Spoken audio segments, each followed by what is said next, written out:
रुपाली चाकणकरांनी जे आरोप आता लावलेले आहे ते आरोप अशा रीतीनं लावले आहे की जसं काही पोलिसांची चौकशी रुपाली तेच करताय.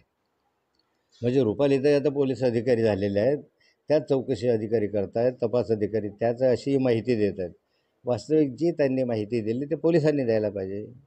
अशा स्वरूपाचे गंभीर स्वरूपाची माहिती एखाद्या महिला आयोगाच्या अध्यक्ष जी राजकीय पक्षाचे कार्यकर्ता आहे आणि रुपालीताई चेकाळल्या का? की जसं काही कारण रुपालीताईचे आणि रोहिणीताईचे किती मैत्रीपूर्व संबंध आहे हे तुम्हाला माहिती आहे आणि त्यामुळे रुपालीताई एवढं चेकाळून बोलत आहे. तर त्यांनी सत्य ते बोलावं, त्याच्याबद्दल बहुमत असण्याचं कारणच नाही आहे. पण या संदर्भामध्ये मी जावयाचं समर्थन करणार नाही. माझी एवढीच मागणी आहे की पोलिसांनी याची चौकशी केल्यापेक्षा आता पोलीस करतायत, SIT बिसाठी कशाला करतात चौकशी? SIT तुमच्या अंडर आहे.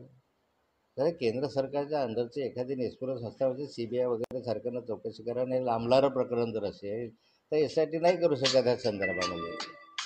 त्यामुळे CBIकडे चौकशी करा. पण या संदर्भामध्ये पोलिसांनी सांगावं की या महिलेची तक्रार आली, या मुलीची तक्रार आली आणि ह्याच्यात आहे. हे आत्ता जे माहिती देत आहे हे प्रायव्हेट आहे, माझं प्रायव्हेट लाईफ आहे. या प्रायव्हेट लाईफमध्ये तुम्हाला बोलण्याचा अधिकार नाही आहे. तुम्हाला जर आणखी काही सांगायचं असेल तर गुन्हा दाखल केला पाहिजे. गुन्हा दाखल करून त्याला रिसर कायदेशीर काय मी म्हणणार आहे की असं केलं असेल समाजाला हे अत्यंत घातक आहे. तो माझा जावई असो की कोणी असो त्याला फाशी दिली पाहिजे. त्याला दुसरी शिक्षा असता कामा नये अशी माझी मागणी राहणार आहे. पण जे बदनाम करण्यासाठी जे सुरू असतं चित्राताईंच्या माध्यमातून जे आहे ते योग्य नाही आहे. पोलिसांनी उद्या पत्रकार परिषद घ्यावी, त्यातली डिटेल माहिती हे जे आहे त्यांच्याजवळ पुरावे असतील, कोणाची तक्रार असेल तर नाहीतर माझ्या प्रायव्हेट लाईफमध्ये सांगण्याचा तुम्हाला अधिकार नाही आहे. तर त्यांनी असं पण सांगितलेलं आहे त्यांच्या मोबाईलमध्ये काही व्हिडिओज फोटो वगैरे मिळालेले आहेत, परंतु त्यांनी मीडियासमोर आणले नाही, फक्त ते गुगल ड्राईव्हमध्ये भेटले. नाही मिळाले असतील, नाही मिळाले असेल का बरं. चित्र या काय नाव या बाईचं रुपालीताईला कसं काय माहिती? रुपालीताई असेल ना, नसण्याचा का संबंध आहे? तो असेलही. पण मग या रुपालीताईंना काय माहिती आहे ते पोलिसांनी सांगावं ना.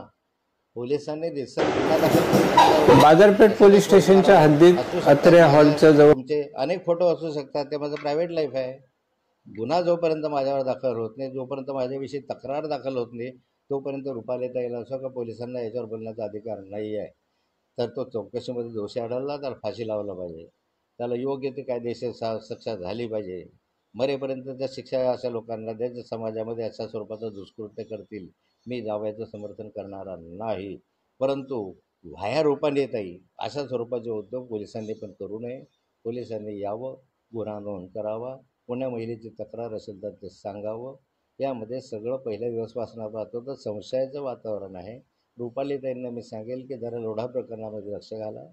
जरा नाशिकच्या प्रकरणामध्ये जे 72 अधिकारी अडकले आहेत त्याच्यामध्ये लक्ष घाला. तर राधाकृष्ण विखे पाटलांनी सुद्धा म्हटलं की चौकशी करा. साताऱ्याची जे मला माहिती मिळाली 2 माजी मंत्री वगैरे कोणी माजी मंत्र्याचा पोरगा काय जे असेल अजून अधिकृत नाही त्याच्याकडे जर त्यांनी लक्ष घालावं. हे जे महाराष्ट्रात प्रकरण घालतात ना ताई महिलांवर याच्याकडे लक्ष घाला ना. दुसऱ्याच दिवशी तिथल्या हगवणे प्रकरणात गेले असतात मला बरं वाटलं असतं ना. अनेक प्रकरणात तिथं पोहोचत नाही, बीडला पोहोचत नाही, तिथं त्याची ताकद नाही, हिंमत नाही. या ठिकाणी बाकी आले रोहिणीताई म्हणून रुपालीताई आल्या. पण चौकशी करा. ही प्रकरण CBIकडे दिलं पाहिजे. जर असं असेल तर, खरं असेल तर, गंभीर असेल तर दिलंच पाहिजे. सोडता कामा नये. याच्यात कोण कोण आहे ते शोधलं पाहिजे. जे असतील त्यांना फाशी दिली पाहिजे. परंतु निव्वळ पुराव्याअभावी बदलत राहायचं ते योग्य होणार नाही.